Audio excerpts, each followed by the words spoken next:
Здравейте, сега ще разгледаме основните постановки за създаване на схеми от хармонични цветове. Първият инструмент, създаван някога за това нещо, това е цветния кръг или цветния обръч, като той е разделен на 12 цвята, съставане от основни или първични, вторични и така наречени третични цветове. Основните цветове това са червеното, жълтото и синьото. Защо са основни? Защото не могат да бъдат разложени на някакви други цветове и също така не могат да бъдат получени от комбинацията на някакви други цветове.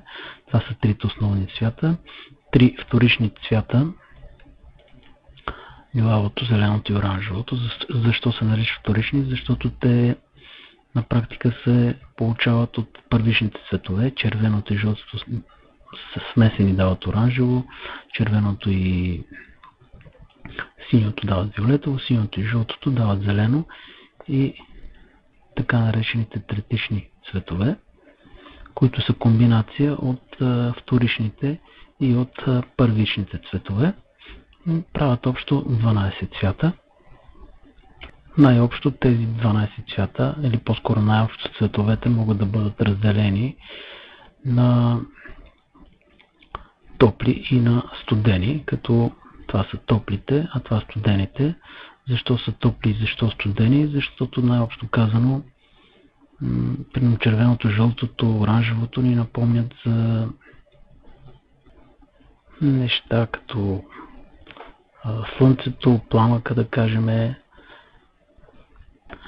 Примерно, ето да кажем, тая снимка илюстрира това, което искам да кажа, или пък ще илюстрирам примерно за студените цветовето с тая снимка. Какво искам да кажа? Няма нужда да го обяснявам, защо студени, защо топли цветове, като това естествено е най-общото и първично така схващане за влиянието на цветовете. И така да разгледаме основните начини за получаване на цветови схеми от хармонични помежду си цветове. Първият начин за получаване на такава схема е когато се съчетаят два противоположни цвята от кръга, който виждаме в момента.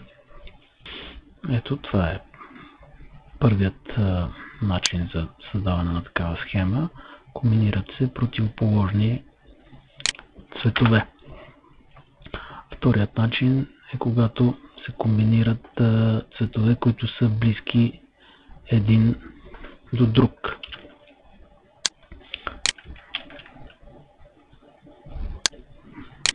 Цветове близки един до друг. Ето така, така. Примерно при първата схема имаме един много голям контраст между цветовете.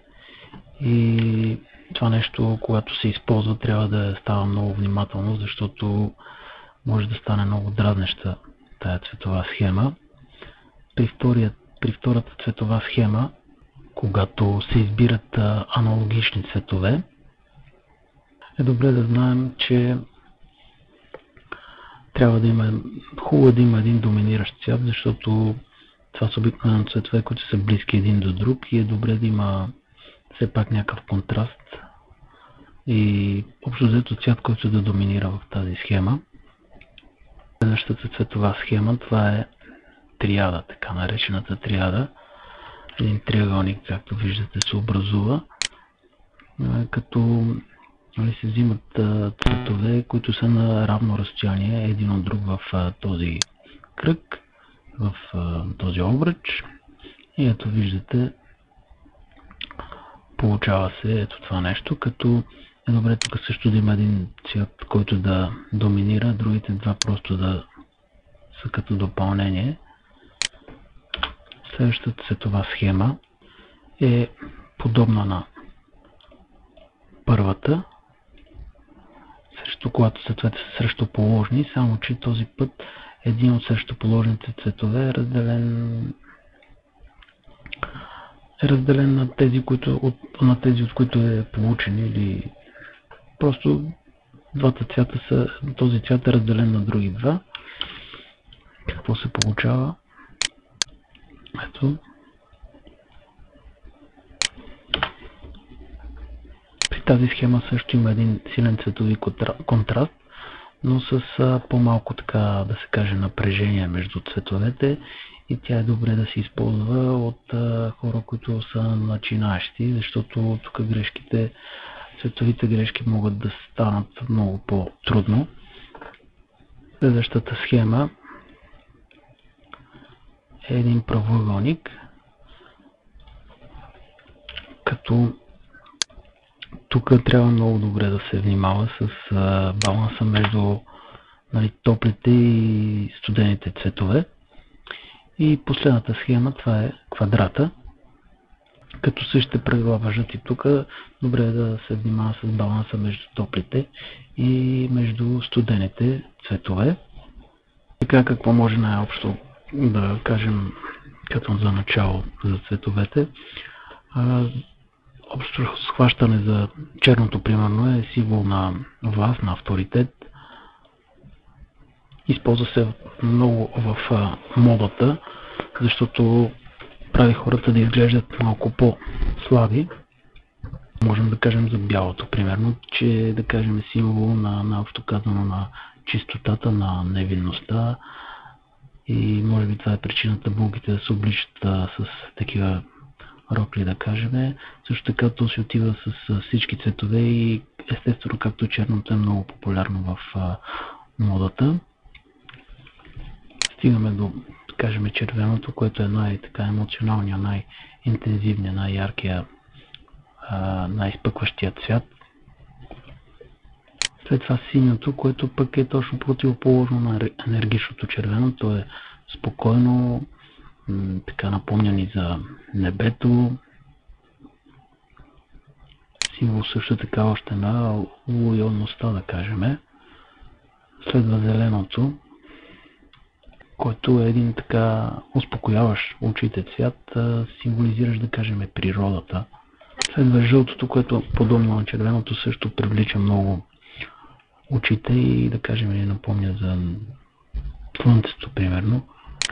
А след това заливалото, какво може да се каже, че примерно може да се символизира с него нещо луксозно, нещо романтично, но в природата се среща по-рядко и по някой път може да се погледне като на нещо изкуствено. И накрая за кафявото, един често срещан цвят в природата, който ни напомня за дървета, за земята.